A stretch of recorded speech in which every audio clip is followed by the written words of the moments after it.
Alhamdulillah wassalatu wassalamu ala sayyidina Rasulillah sayyidina wa maulana Muhammad ibn Abdullah wa ala alihi wa sahbihi wa man tabi'ahu wa wala la hawla wa la quwwata illa billah subhanaka la ilma lana illa ma 'allamtana innaka antal alimul hakim wala haula wala quwwata illa billahil aliyyil azim. Saudara-saudara hadirin yang berbahagia, salah satu nikmat yang diberikan Allah kepada kita di dalam kehidupan ini ialah bahwa Allah Subhanahu wa taala telah menciptakan segala sesuatu serba berpasang-pasangan. Dalam surah Yasin ayat 36 dijelaskan, Subhanallazi khalaqal azwaja kullaha mimma tumbitul ard wa min anfusihim wa mimma la ya'lamun. Maha suci Allah yang telah menciptakan segala sesuatu itu serba berpasang-pasangan, dari apa yang tumbuh di permukaan bumi, apa yang ada di dalam diri mereka sendiri, dan apa-apa yang mereka tidak mengetahuinya. Demikianlah kita lihat siang berhadapan dengan malam, benar berhadapan dengan salah, dan laki-laki berhadapan dengan perempuan. Setelah Allah menciptakan segala sesuatu itu serba berpasang-pasangan, maka Allah menetapkan aturan permainan yang mengatur seluruh kehidupan makhluk yang serba berpasang-pasangan itu. Kita tentu maklum, apapun saja yang kita lakukan dan kita perbuat tanpa ada aturan akan berakhir dengan kekacauan. Cobalah kita bikin satu sekolah, buka satu sekolah, tidak usah pakai aturan, tentu kacau. Bikin organisasi tanpa memakai aturan, tentu kacau. Demikian daripada kehidupan ini, kalau tanpa ada aturan, tentu kekacauan yang akan timbul. Allah pencipta manusia. Allah tahu benar kemampuan maksimal manusia. Oleh sebab itu, aturan permainan yang diturunkan Allah tentu sesuai benar untuk manusia. Satu contoh kecil, pabrik mobil di Jerman bikin mobil namanya Mercy. Seiring dengan itu dia keluarkan buku petunjuknya. Mobil ini namanya Mercy, kecepatan maksimal sekian ratus kilometer per jam, daya angkut maksimal sekian ratus kilogram. Kalau rusak memperbaikinya begini, onderdilnya pun ini. Karena pabriknya yang membuat mobil, lalu pabriknya pula yang mengeluarkan buku petunjuk, sudah tentu buku petunjuk itu sesuai benar dengan mobilnya. Dan tidak bisa kita punya mobil Mercy rusak, lalu kita perbaiki dengan menggunakan buku petunjuk yang dikeluarkan oleh pabrik mobil Toyota misalnya. Jelas mobil bukan tambah baik, malah makin hancur, tidak karu-karuan. Kalau manusia menginginkan satu hidup yang baik, tidak ada pilihan lain, dia harus memakai aturan yang diturunkan oleh yang bikin manusia. Dan aturan itu telah turun dalam bentuk agama Islam yang kita cintai ini. Manusia laki-laki dihiasi dengan perasaan senang cinta kepada perempuan. Itu biasa, normal, wajar. Tapi lalu Allah menurunkan aturan permainan yang kalau peraturan ini dilanggar akan membawa kerugian bagi manusia sendiri. Bahwa laki-laki senang sama perempuan itu normal. Agama membuat aturan silahkan senang, tetapi lewat satu pintu yang disebut nikah. Kalau peraturan ini diabaikan, yang rugi tentu manusia sendiri. Misalnya PLN keluarkan pengumuman, nanti malam mulai jam 6 sampai subuh listrik se-Jakarta mati total. Kita ingat, ini nanti malam saya giliran ronda. Pagi-pagi sudah kita siap beli batu baterai, masukkan ke dalam baterai. Dari sejak kita beli sampai sore itu baterai kita soroti terus. Tentu setelah sore soak batu baterai itu. Datang malam berangkat kita ronda, kalau disoroti lagi kan baterainya sudah nggak terang lagi, sudah soak. Sebab apa? Belum waktunya sudah disoroti terus. Sekarang kalau ada orang belum masuk pintu pernikahan, nafsu seksualnya diobral terus, itu kan sama juga belum datang malam baterainya sudah disoroti terus. Nanti masuk pernikahan soak,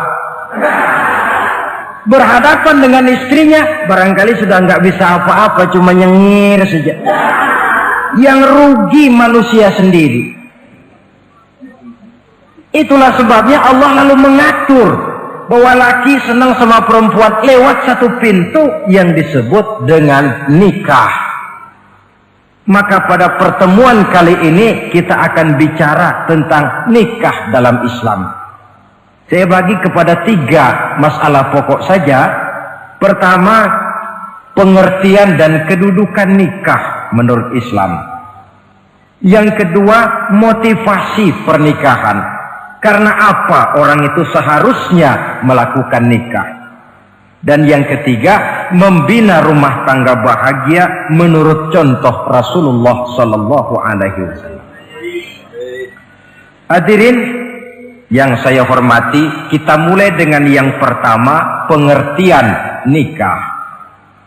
Dalam kehidupan sehari-hari ada 2 kata yang sering kita gunakan, kawin dan nikah.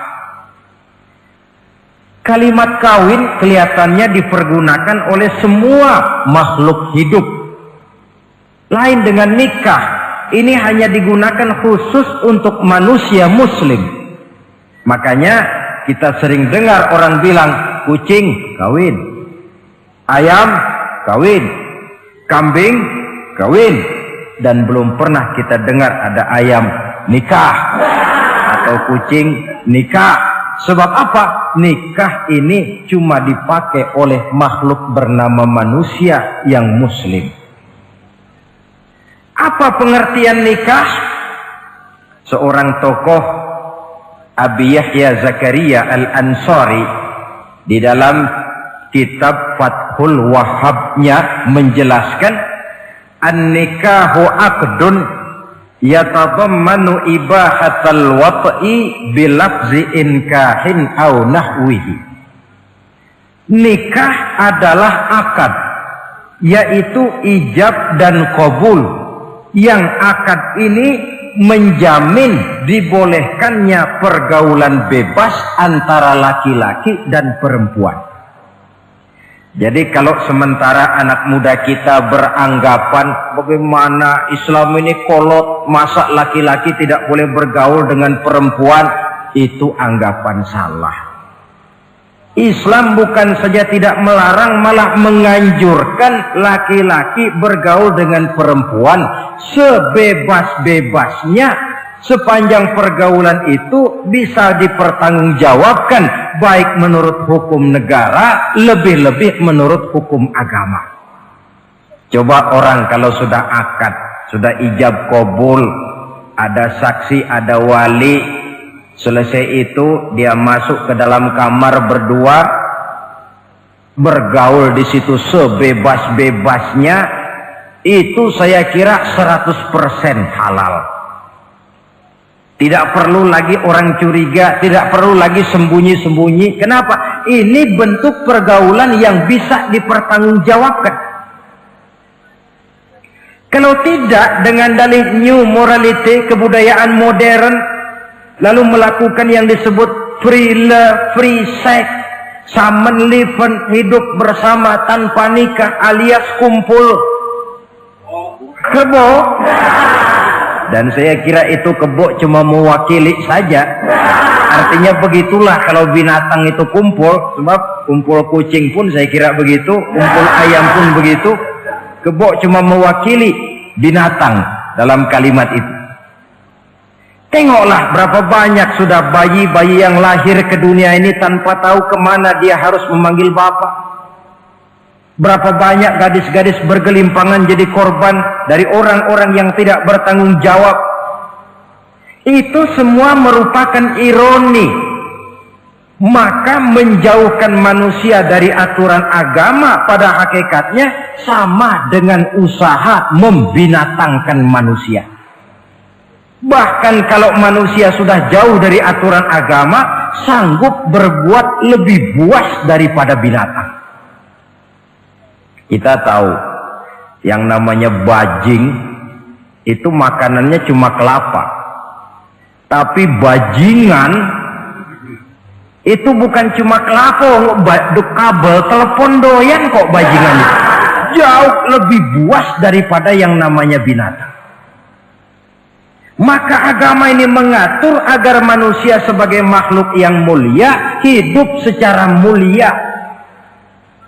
Jangan manusia kita ini, binatang saja. Kalau saudara ada yang punya kucing di rumah, saudara taruh di depannya, saudara sendiri yang langsung kasih ikan di piring, kasih kucing. Aduh, dia akan makan dengan tenang, nikmat, lahap, tidak nengok kiri, tengok kanan. Kenapa? Dia yakin betul yang dia makan itu sudah resmi, sah. Sebab apa? Tuan rumah yang kasih. Tapi kalau si kucing ngambil sendiri di dapur, mencuri dia, setelah dapat dia bawa lari, makan pun tidak tenang. Kenapa? Mesti nengok kiri, nengok kanan. Rupanya instingnya pun bekerja. Ini bukan hak saya mencuri. Saudara-saudara, tengok orang yang sudah terlibat dalam pergaulan suami istri yang sah. Itu kan nggak perlu tengok kanan, tengok kiri, nggak perlu takut-takut. Kenapa? Sudah sah. Tapi kalau yang bukan istrinya, wah itu sudah seperti kucing nyolong ikan, tengok kiri, tengok kanan, tidak pernah mengalami ketenangan. Itu selintas pengertian nikah. Lalu bagaimana kedudukan nikah menurut Islam?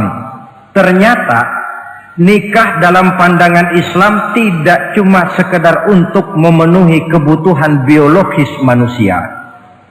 Tidak cuma sekedar untuk memperkembangbiakkan keturunan, tidak cuma sekedar untuk mendapat ketenangan hidup. Lebih tinggi daripada sekedar itu, nikah dalam pandangan Islam ibadah. Jadi kalau kita ditanya, Pak, ibadah apa yang paling enak dalam Islam? Jawabannya jelas, nikah. Begitu enaknya ibadah yang namanya nikah ini, sampai yang sudah pernah pun pengen ulangan. Namanya ibadah. Tetapi tentu ada konsekuensi. Oleh karena nikah ibadah, dan semua ibadah dalam Islam tidak boleh dikerjakan setengah hati atau main-main. Sholat ibadah, tidak boleh main-main atau setengah hati atau coba-coba.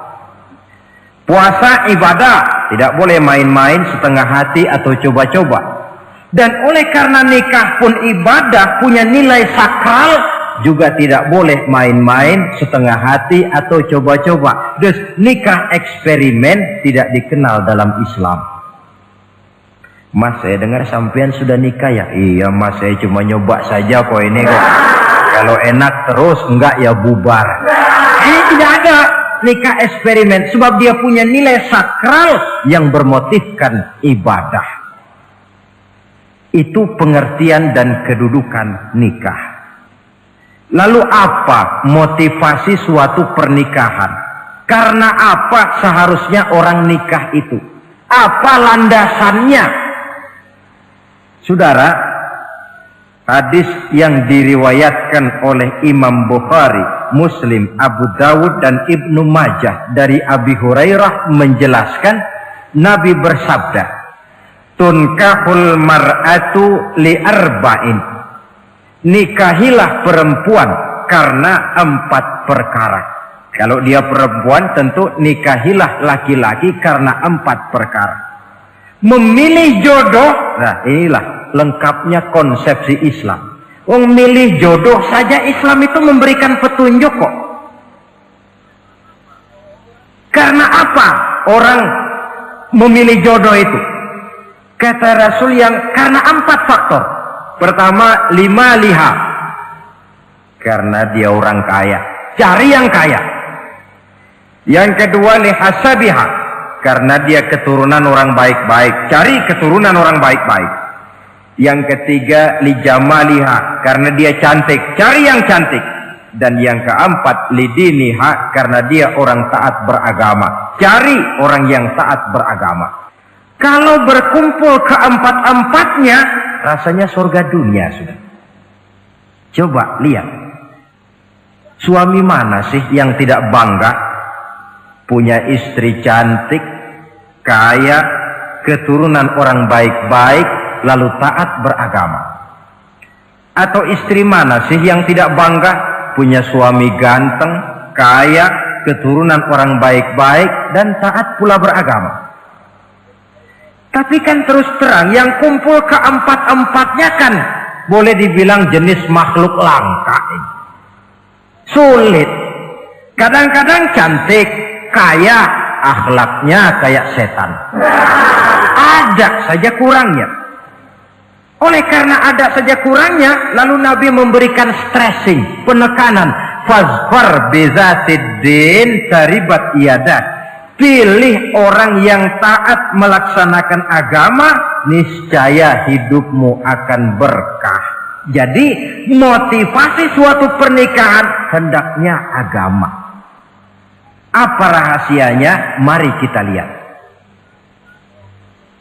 Kalau orang memilih pasangan karena rupa yang cantik semata-mata, silakan, tapi jangan jadi motivasi utama.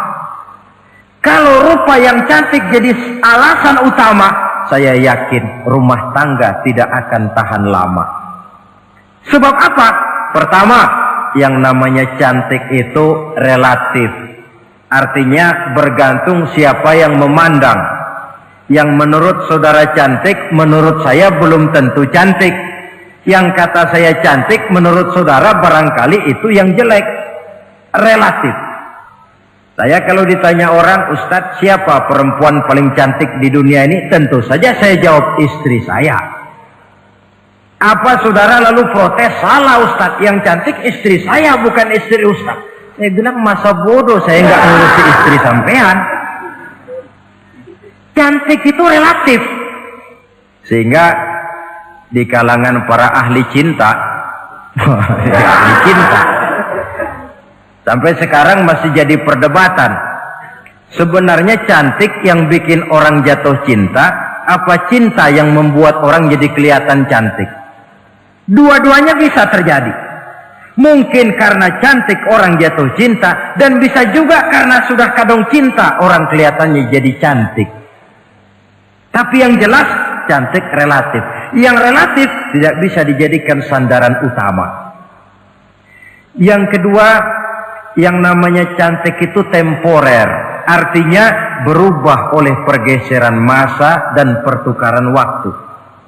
Sekarang dia cantik, of course, sedang sweet 17-an, sedang honeymoon, sedang bulan madu, sedang pengantin baru, tentu saja cantik. Punya dia anak satu, kecantikan mulai menurun.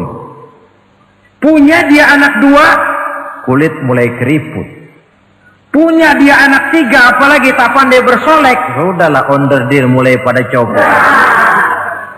Kalau rumah tangga didasarkan kepada rupa yang cantik saja, selesailah rumah tangga sampai di situ. Yang ketiga, di atas langit, rupanya masih ada langit lagi. Di atas yang kita anggap cantik, rupanya masih ada yang lebih cantik. Kalau cantik yang kita kejar, kita akan jadi petualang yang pindah dari perempuan satu ke perempuan yang lain. Cinta bajak laut namanya. Di mana kapal berlabuh, di sana cinta mendarat. Saudara hadirin yang saya hormati, padahal sate dengan singkong itu kan bedanya cuma di tenggorokan. Kalau sudah masuk ke dalam perut, kenyangnya barangkali sama. Malah barangkali besok pagi kalau keluar lebih bau, lebih tidak enak baunya sate itu daripada singkong. Makanya orang kalau sudah nikah oleh Nabi dipesan, apabila kamu di jalan melihat perempuan yang membuat kamu kagum, cepat-cepatlah pulang ke rumah. Sebab apa? Sebab yang perempuan cantik di jalan kau lihat itu punya, istrimu juga di rumah punya. Gak percaya cobalah pulang, akurin, sama itu. Silahkan cari yang cantik, tapi jangan dijadikan motivasi utama. Yang kedua, kalau perkawinan, pernikahan cuma karena harta, silahkan cari yang kaya. Tapi kan harta itu, kata Imamul Ghazali, al-mal zillun zail. Harta bagaikan bayangan. Sore di sebelah barat, tengah hari di tengah, sore pindah ke sebelah timur. Hari ini dia kaya, besok dia bangkrut. Roda itu berputar. Kalau harta dijadikan pilihan utama, boleh jadi dalam hidup berumah tangga ada pepatah, ada uang abang disayang, tidak ada uang abang melayang. Artinya pun rumah tangga tidak akan tahan lama. Yang ketiga, kalau karena keturunan, persilahkan cari keturunan yang baik-baik. Namun toh pada akhirnya orang diajarkan bahwa kita ini mau besar atau tidak bukan dengan jalan menyempeng kepada kebesaran orang lain, tetapi ditentukan oleh kepribadian kita sendiri. Sekarang kalau karena agama, Nabi berikan penekanan fazfar bidzatid din taribat yadak. Pilih orang yang taat beragama, niscaya hidupmu akan beruntung. Apa rahasianya?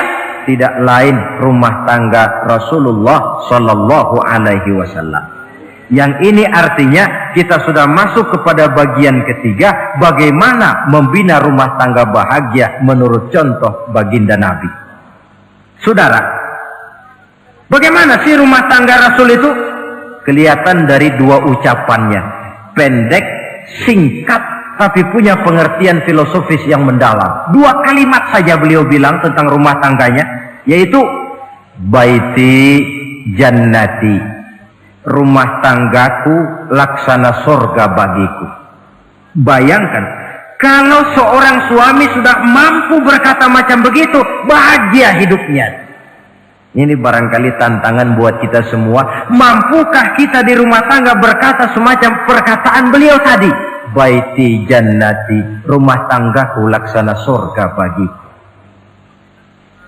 Padahal dari sejarah kita baca, Rasul itu rumahnya kecil. Tidurnya di atas pelepah daun korma, sampai berbekas di pipinya. Sarapan paginya seteguk zam-zam, sepotong roti, kadang-kadang 3 butir korma.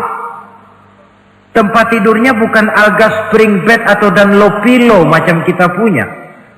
Di rumahnya tidak ada mebel spaghetti model yang lagi ngetop-ngetopnya. Entah di tengah rumah macam itu, beliau sanggup berkata, baiti jannati. Kenapa kita yang hidup di zaman di mana fasilitas mestinya lebih menunjang, kok malah banyak yang berkata sebaliknya? Baiti nari, rumah tanggaku laksana neraka bagiku. Padahal dilihat dari segi materi, rumahnya bertingkat, mobilnya serba berkilat, uangnya banyak berlipat-lipat, istri pun cantik memikat. Kadangkala boleh jadi jumlahnya 4. Tapi tiap hari kiamat. Kenapa ini? Marilah kita lihat. Ternyata rumah tangga Rasul itu motivasinya tidak lain agama. Agama menuntun suami dan istri masing-masing untuk tahu kewajiban dan tahu haknya. Kalau kewajiban sudah dilaksanakan, lalu hak diberikan, akan timbul pengertian, understanding. Kalau sudah ada saling pengertian, akan timbul ketenangan, feeling of security. Dan ketenangan tangga utama untuk mencapai yang disebut bahagia. Itu sebabnya hakikatnya membicarakan rumah tangga yang berdasarkan agama tidak lain adalah bagaimana seharusnya seorang suami melaksanakan kewajibannya dan seorang istri melaksanakan tugasnya. Artinya kewajiban suami itu apa? Kewajiban istri itu apa? Kewajiban istri hak suami, kewajiban suami hak untuk istrinya menurut tuntunan dan tuntutan agama. Saudara hadirin, menurut hadis riwayat Abu Dawud dari Muawiyah bin Haidah, satu hari Rasul ditanya, "Ya Rasul, apa sih hak istri-istri kami ini? Artinya kewajiban kami sebagai suami ini apa?" Rasul menjawab, pertama, antat'amaha iza ta'imta, kau beri istrimu makan sebagaimana engkau makan, kewajiban.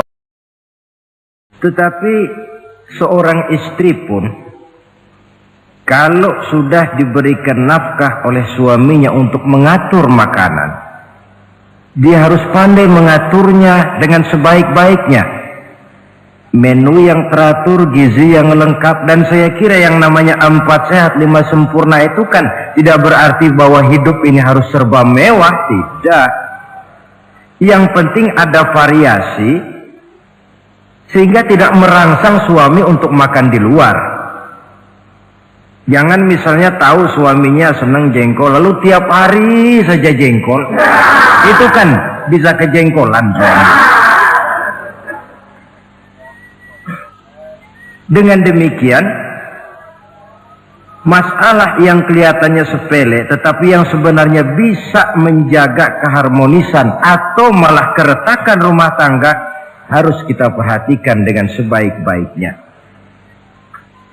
Suami memberikan nafkah, dari jumlah itu 60% lari ke kredit, 40% lari ke dapur.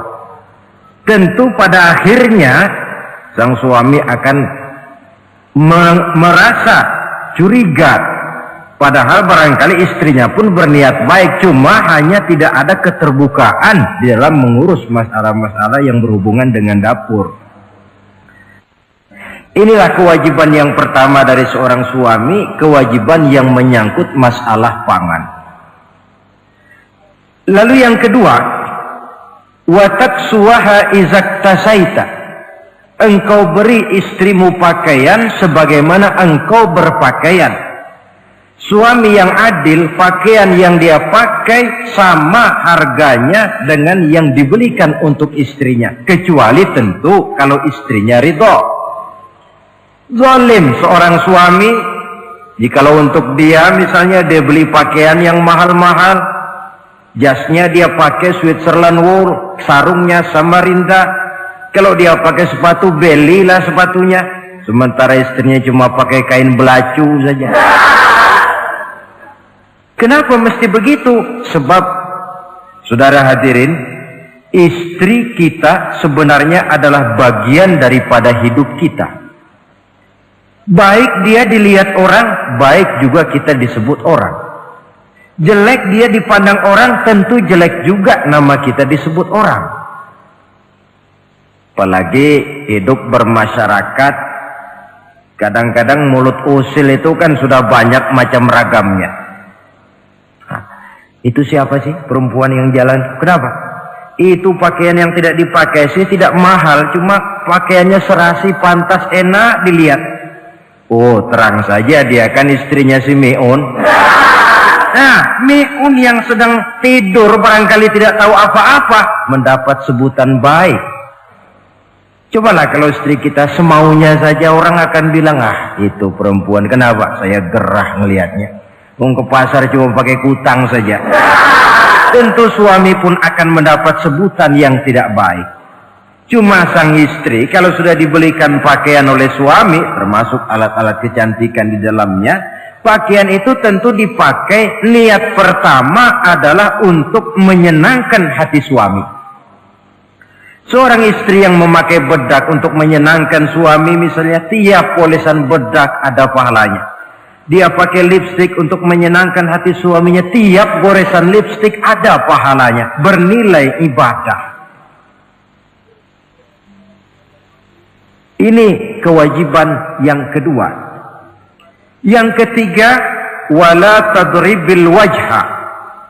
Kalau marah, jangan memukul muka.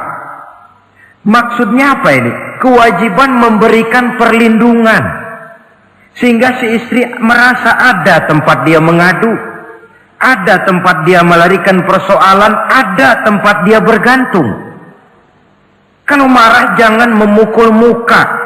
Dan memukul itu pun upaya terakhir. Kalau tidak bisa dengan kata yang lemah lembut, agak sedikit keras katanya. Kalau dengan kata yang keras tidak juga bisa pisah tempat tidur.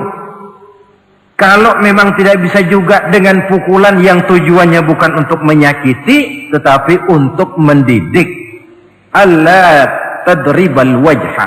Kalau marah jangan memukul muka, dan memukul pun bukan jalan pertama, tapi upaya terakhir dengan tujuan bukan untuk menyakiti, tapi untuk mendidik sang istri. Kewajiban untuk memberikan perlindungan. Yang keempat, wala tuqabbih. Jangan memburuk-burukan istrinya. Kewajiban menjaga nama baik. Sebab apa? Dalam satu bahasa yang indah, Al-Quran menjelaskan bahwa suami istri itu laksana pakaian. Hunna libasul lakum wa antum libasun lahunna. Istri pakaian untuk suami, suami pakaian untuk istri. Lihatlah alangkah indah gaya bahasa Al-Quran ini. Diibaratkannya suami istri seperti pakaian. Apa fungsi pakaian? Pertama, pakaian itu kan jadi kebanggaan. Saya bangga memakai baju seperti ini. Saudara bangga memakai baju yang saudara pakai. Artinya seorang suami harus berusaha menjadi suami kebanggaan istri. Dan seorang istri pun harus berusaha menjadi istri yang dibanggakan oleh suaminya. Jangan yang malah kemudian disesali. Itu kan kalau sudah marah orang kadang-kadang ucapannya nggak terkontrol. Istri marah sama suami, bang, nyesel gue punya laki sama dia. Sudah hilang lagi kebanggaan. Kalau kebanggaan hilang, wibawa pun hilang. Kalau wibawa sudah hilang, maka rumah tangga sudah sulit untuk dipertahankan. Yang kedua, yang namanya pakaian itu kan menutup aurat. Itu tujuan pakaian yang terpenting. Artinya di sini, kalau seorang istri mempunyai kekurangan, suamilah yang menutupi. Kalau seorang suami mempunyai kekurangan, istri juga harus berusaha menutupi. Jangan kekurangan suami diceritakan di pasar umum, atau kekurangan istri dibuka di mana-mana. Itu namanya suami istri tidak berfungsi sebagai pakaian, malah justru saling membuka aurat masing-masing. Iyalah kadang-kadang penyakit ini. Kadang-kadang yang namanya perempuan dari rumah itu berangkat ngaji katanya. Sampai di pengajian apa? Suaminya diakur-akurin. Bayu bagaimana suami? Wah, suami saya payah. Dipayahkannya suaminya di mana-mana. Atau aib dan kekurangan istri diceritakan di mana-mana. Orang bertanya, gimana mas istrinya? Oh, nggak maju. Loh, kenapa istrimu kan cantik? Iya, soal cantik sih iya, tapi tidurnya kok ngiler ini. Nah, ini kan nggak perlu yang macam begini ini. Tidak bisa menjaga apa yang disebut security informasi. Fungsi pakaian sebagai suami istri tidak berjalan di dalamnya. Saling menjaga kehormatan diri. Ini yang keempat. Yang kelima, wala tahjur illa fil bait. Jangan berpisah dari istri kecuali di rumah. Maksudnya begini, Kalau satu hari seorang istri suami marah kepada istrinya, tidak usah istri itu disuruh pulang ke rumah orang tuanya, ke rumah mertua lalu diusir, tidak. Cukup pisah tempat tidur saja. Ini maknanya wala tahjur illa fil baiti. Umpamanya, dek malam ini saya sedang tidak enak pikiran, kau tidur di kamar belakang lah, saya kamar depan. Cukup pisah tempat tidur saja, tidak perlu istri dipulangkan ke rumah orang tuanya. Nanti umpamanya tengah malam turun hujan, udara dingin, pikiran berubah, berasa perlu, kan tinggal manggil. Tidak jauh secara psikologis ajaran semacam ini bisa kita terima. Saudara hadirin yang saya hormati, ini pada prinsipnya kewajiban seorang suami. Kewajiban yang menyangkut masalah pangan, sandang, perlindungan, memelihara kehormatan dan menjaga ketenangan di rumah tangga dengan menyelesaikan persoalan di rumah tangga itu secara intern. Jangan belum apa-apa sudah mertua diundang, orang tua dibon. Persoalan belum tentu selesai tapi masalah sudah meluas. Cobalah kita selesaikan intern dulu. Kalau kemudian ternyata dianggap perlu mengundang orang tua, mertua, keluarga, baru kita upayakan ke arah itu. Ini kewajiban suami dan ini merupakan hak istri. Lalu bagaimana kewajiban istri sekarang ini? Istri kewajibannya merupakan hak untuk suami. Saudara, dari hadis yang diriwayatkan Imam Ibnu Majah dari Ali bin Yazid dari Abi Umamah, Nabi bersabda, "Mastafadal mu'minu ba'da taqwallahi azza wa jalla khairan lahu min zaujatin salihah." Bagi seorang mukmin, sesudah dia mempunyai sifat takwa kepada Allah, tidak ada yang lebih membawa manfaat selain daripada istri yang salihah. Istri salihah itu yang bagaimana? Yang hidup mampu melaksanakan kewajibannya. Apa kewajibannya? Kata Nabi, pertama, in amaroha ata'athu. Kalau diperintah, dia taat. Kewajiban istri yang pertama, taat kepada suaminya. Begitu besar kewajiban taat kepada suami, sampai-sampai Nabi pernah menyatakan, "Lau kuntu amiran ahadan ayyasjuda li ahadin, la amartul mar'ata an tasjuda li zawjiha." Kalau saja boleh, kata Nabi, aku memerintahkan manusia sujud kepada sesama manusia, tentu aku perintahkan istri untuk sujud kepada suaminya. Untung saja sujud kepada manusia tidak boleh. Kalau boleh, istri itu disuruh sujud kepada suami. Tentu karena besar hak suami atas dirinya. Yang kedua, ibadah sunnah tidak mendapat izin suami juga bukan saja tidak berpahala, malah berdosa. Umpamanya, pengantin baru, si istri kebetulan santri, malam minggu pesta, besoknya hari Senin, si istri sudah kadang biasa hidup sebagai santri, hari Senin puasa sunnah. Dia bilang sama suaminya, "Bang, besok saya mau puasa sunnah nih, hari Senin." Kata suaminya, "Kalau kau puasa juga kau kejam. Lalu kau puasa, aku disuruh ngapain?" Tidak diizinkan oleh suami, dia puasa juga. Bukan saja tidak mendapat pahala, malah berdosa. Sampai amalan yang sunnah pun tidak diizinkan oleh suami, berdosa. Apalagi amalan yang mubah, apalagi amalan yang tidak ada dasar hukumnya, perintahnya. Sepanjang perintah suami tidak untuk maksiat kepada Allah, istri wajib untuk taat. Dalam hadis lain kita temukan Nabi bersabda, "Idza da'a ar-rajulu imra'atahu ila firashihi." Kalau seorang suami memanggil istrinya ke tempat tidur. Ini bahasa kinayah. Manggil ke tempat tidur kan tentu nggak perlu penjelasan. Masa mau nyambal di tempat tidur kan enggak. Fa'abat, si istri tidak mau. Lantaran istri tidak mau, suami jengkel. Fabata ghadbana 'alaiha. Sampai dalam jengkelnya tidur. La'anat hal malaikatu hatta tusbiha. Istri macam itu dilaknat, dikutuk oleh malaikat sampai datang waktu pagi. Kewajiban untuk taat.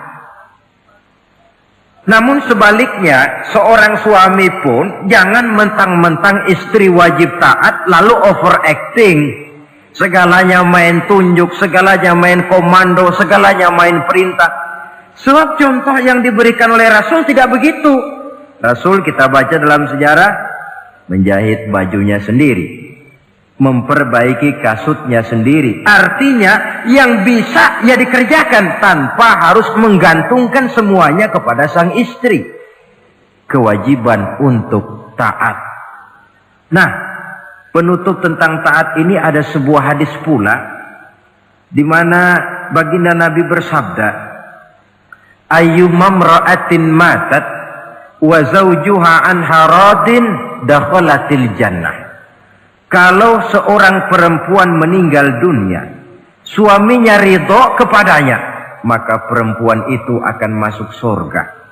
Artinya, kalau seorang istri meninggal, ya dia tukang ngaji, ya tukang sholat, ya suka puasa, ya gemar sedekah, tapi meninggal suaminya tidak ridho, pintu surga belum dibukakan sampai suaminya ridho kepadanya.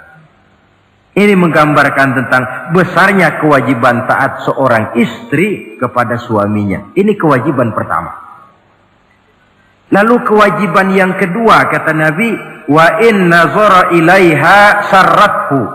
Kalau dipandang oleh suaminya, dia pandai menggembirakan, menyenangkan hati suaminya. Menjadi istri yang pandai menyenangkan hati suami. Siapa contohnya? Kita lihat misalnya istri Nabi, diantaranya Sayyidatuna Khadijah radhiyallahu anha.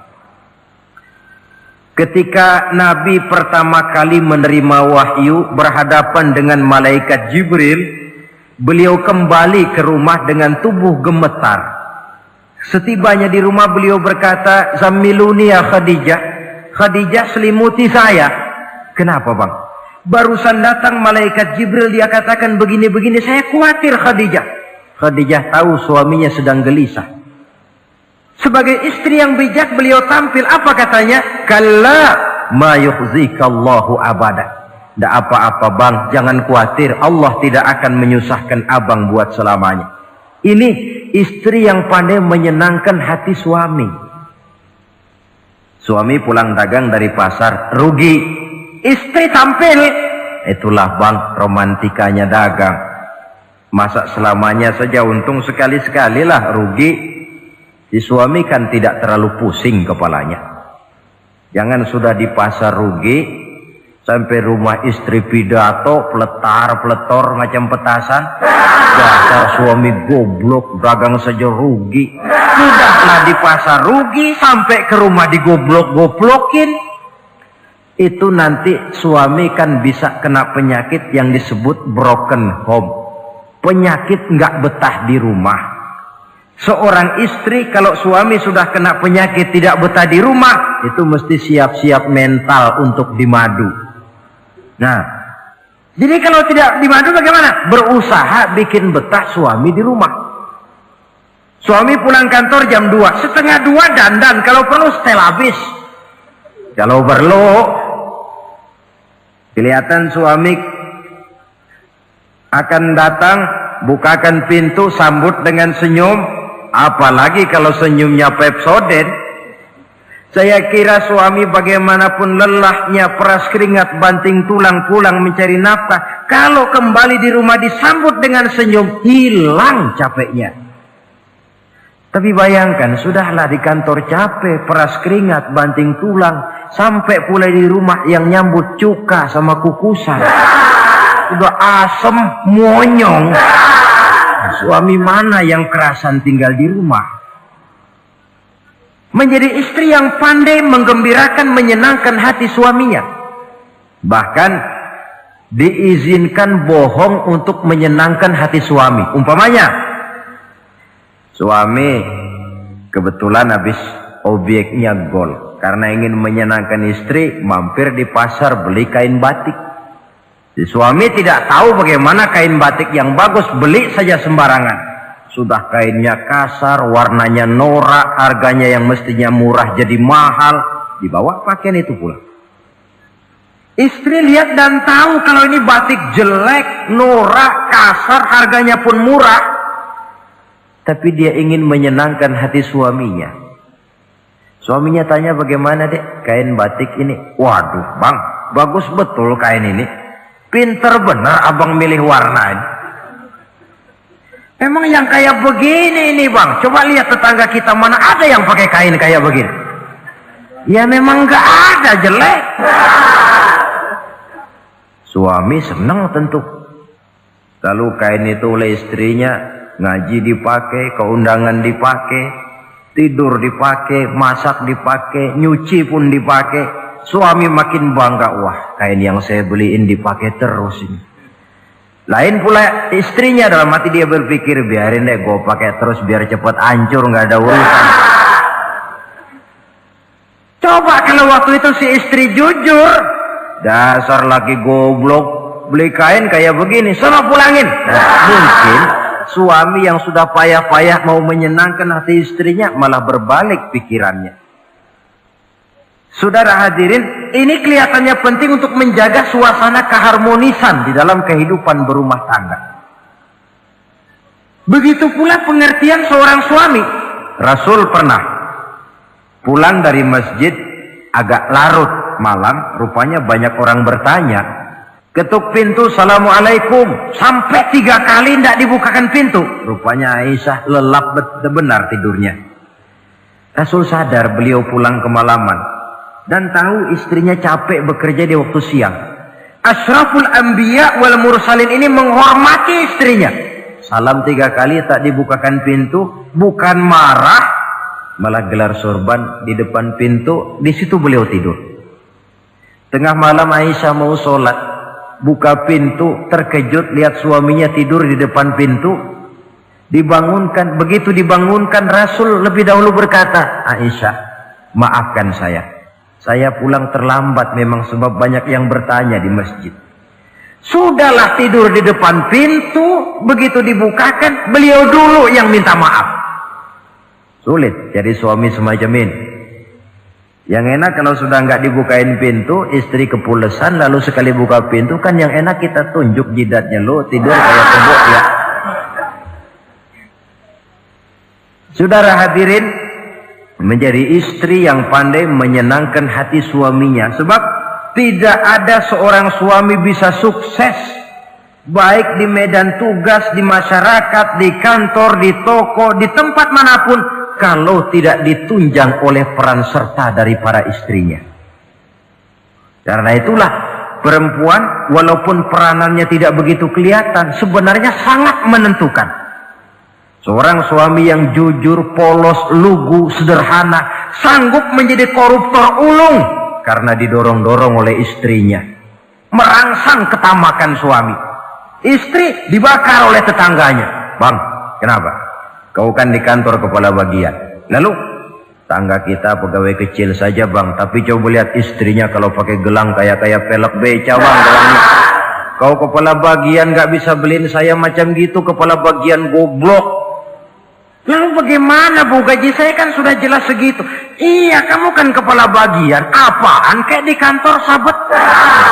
Kalau sudah main sabut-sabutan begini, sudah merangsang suami untuk berbuat yang tidak baik.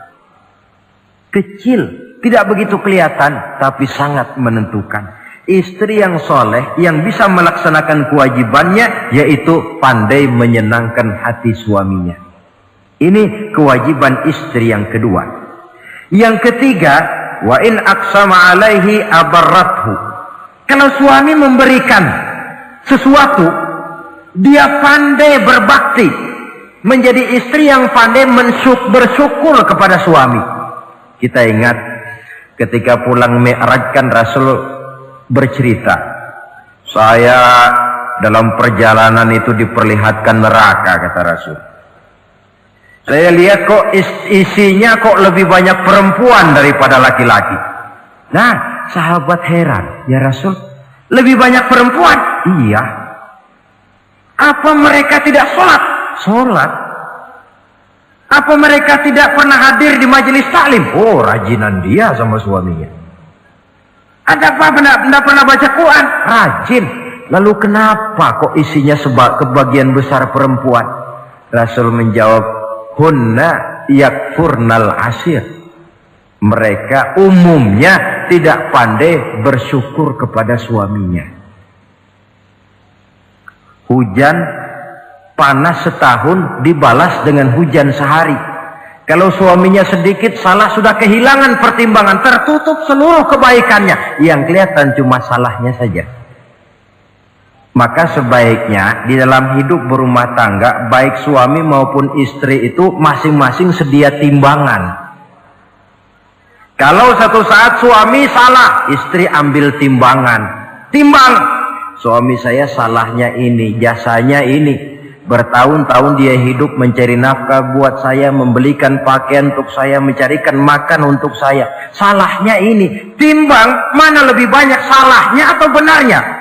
Dengan demikian kita akan bisa menghasilkan keputusan objektif. Giliran istri yang salah, suami yang ambil timbangan, ukur mana lebih banyak baiknya atau salahnya. Kalau tiap kita masing-masing punya timbangan, insya Allah nilai-nilai objektif dari suatu pertimbangan akan bisa kita temukan dalam mengambil keputusan.